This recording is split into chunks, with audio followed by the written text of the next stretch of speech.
নমস্কার বন্ধুগণ, কেমন আছেন সবাই? আশা করি সবাই ভালোই আছেন। মণ্ডল ব্লগস চ্যানেলে আপনাদের সবাইকে স্বাগত জানাই। আজকে আপনাদেরকে এমন একটা সহজ রেসিপি করে দেখাবো যেটা মাত্র 3টে জিনিস লাগবে।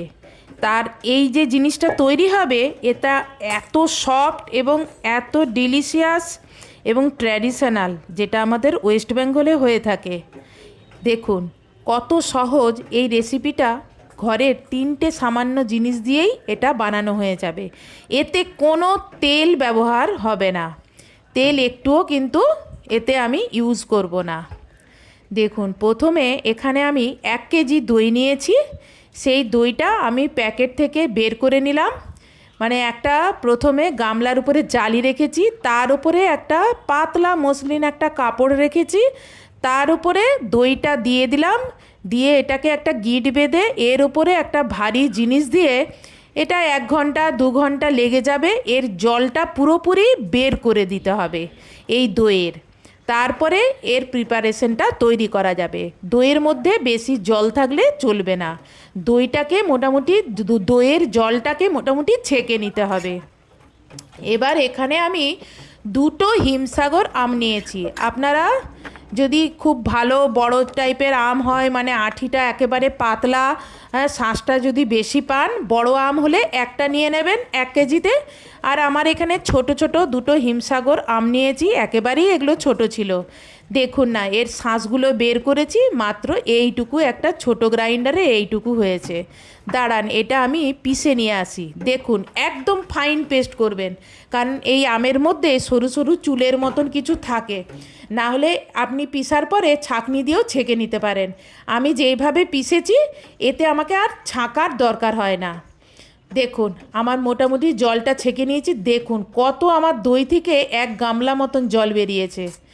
এবার আমি এই কাপড়টা খুলে এই দইটাকে আমি একটা প্রথমে বাটির মধ্যে নিয়ে নেব। এই দেখুন নিয়ে নিলাম। দেখেছেন দইটা ছাকার পরে একদম ছানার মতন একটা কীরকম দেখাচ্ছে। এবার যে আমের পাল্পটা তৈরি করেছি সেই পাল্পটা এর মধ্যে দিয়ে দিচ্ছি। এবার দিলাম আমি গুঁড়ো করা চিনি। আপনি আপনার পছন্দ মতন মিষ্টিটা দিয়ে দেবেন, কোনো অসুবিধে নেই। আমি মোটামুটি এখানে 1/3 কাপ চিনি দিয়েছি। দিয়ে এটাকে ভালো করে প্রথমে হাতায় করে মিশিয়ে নিলাম। এইভাবে যদি একটু মিশিয়ে না নেওয়া হয় তাহলে এগুলো ফেটাতে অসুবিধে হবে। মিশিয়ে নিয়ে এইবারে আমি এই রকম একটা হুইস্কি দিয়ে এটা ফেটিয়ে নিলাম। দিয়ে একটু দেখে নিলাম মিষ্টিটা ঠিক আছে কি না।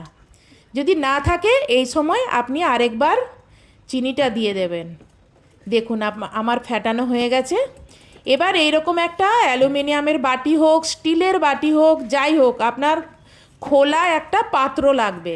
সে স্টিলেরই হোক আর এইরকম অ্যালুমিনিয়ামেরই হোক। তৈরি হয়ে যাওয়ার পরে খাবারটা যাতে সহজেই বের করে নিতে পারি, দিয়ে আমি করেছি কি এরকম একটি অ্যালুমিনিয়ামের বাটি নিয়েছি। এবার এর মধ্যে জাস্ট একটু তেলটা ব্রাশ করছি, কারণ আমার বাটার পেপার নেই। আপনার যদি বাটার পেপার থাকে তাহলে আপনি বাটার পেপারটা ডাইরেক্ট দিয়ে দেবেন। আর আমার যেহেতু বাটার পেপার নেই, আমি এই তেল দিয়ে আর তার উপরে এই কাগজটা পেতে আমি এটাকে একটা বাটার পেপার তৈরি করে নিলাম। ব্যাস, বাটার পেপার তৈরি হয়ে গেল। এবার এই যে আমের পাল্পটা করেছি, মানে দই, চিনি আর আম দিয়ে যে মিশ্রণটা তৈরি করেছি, এই মিশ্রণটা এই অ্যালুমিনিয়াম পাত্রে ঢেলে দেব। দেখুন আমার মিশ্রণটা কত গাঢ় হয়েছে, পুরো মনে হচ্ছে বাটার বাটার টাইপের। আপনারা প্রথমেই যখন দইটা ছাঁকবেন, সেটা 1 ঘন্টায় লাগুক 2 ঘন্টায় লাগুক, তার জলটা ছেঁকে নেবেন। আগে একটু টাইম ধরে ছেঁকে নেবেন, তাহলে এইরকম গাঢ় গাঢ় টাইপের জিনিসটা পাবেন। আর জল থাকলে কিন্তু মানে কি বলবো, জমার পরে খুব একটা ভালো জমবে না। মানে সেটা ধরুন কাটার পরেই থলাক করে ভেঙে যাচ্ছে, এরকম হবে। সেই জন্য দইয়ের জলটা অবশ্যই ভালো করে ছেঁকে নেবেন। তারপরে এটাকে দেখুন আমি একটু ট্যাপ করে নিলাম। যদি কোথাও ফাঁকা থাকে তাহলে সেই জায়গাটা ভরাট হয়ে যাবে। তারপর হাতায় করে একটু প্লেন করে দিলাম। এবার এটা যদি আপনি টিফিন বক্সে করেন তাহলে ঢাকনাটা লাগিয়ে দিলেন। আর আমি এইরকম একটা অ্যালুমিনিয়াম ফয়েল দিয়ে এর মুখটা এইভাবে ঢেকে দিলাম। তাহলে এর ভেতরে জল ঢুকবে না। এটা আমি স্টিমে করব। এবার একটা বড় পাত্র নিলাম, তার ভেতরে 2-3 কাপ জল দিলাম। মানে আম দইয়ের মিশ্রণ যে পাত্রটাতে রেখেছি সেইটা যেন ডুবে না যায়, যেন হাফ থাকে সেই লেভেলে জল নিলাম। আর ভেতরে একটি এরকম রিং বসালাম। আপনার যদি রিং না থাকে আপনি একটা প্লেট বা বাটির উপরেও এই জিনিসটা রাখতে পারেন। এবার এটা আমি রেখে দিলাম। এবার এটা ঢাকা দিয়ে এবার এটা আমি গ্যাসে বসিয়ে দেব। দাঁড়ান, গ্যাসটা জ্বালাই, তারপর গ্যাসটা সিমে করে দিই, তারপর পাত্রটা বসিয়ে দিই গ্যাসে। এবার এটা আমি 35 মিনিট কুক করেছি। 35 মিনিট পরে আমি গ্যাসটা বন্ধ করে দিয়েছি। তারপর ঠান্ডা হতে আমি এবার ঢাকনা খুলে ওখান থেকে বের করে আর আপনাদেরকে এবার দেখাচ্ছি। দেখুন কীরকম কুক হয়েছে, আপনাদের সামনেই আমি খুলে দেখাচ্ছি।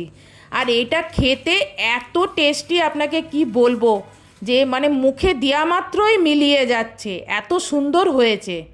দেখুন কত সুন্দর, হাত দিলেও হাতে কিন্তু দেখুন একটুও লাগছে না, কত সুন্দর জমাট বেঁধেছে।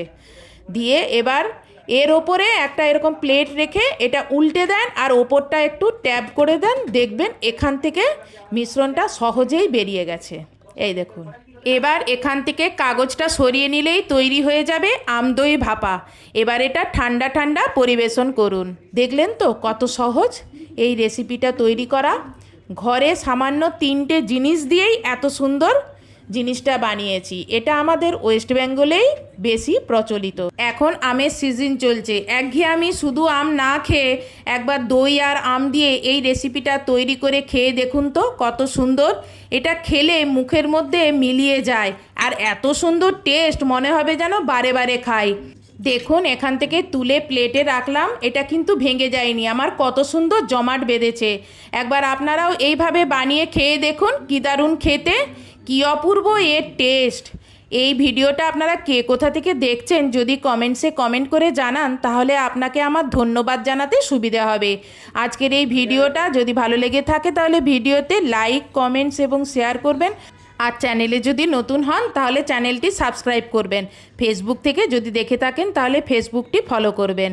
আজকের মতন এখানেই ভিডিওটা শেষ করছি। বাই।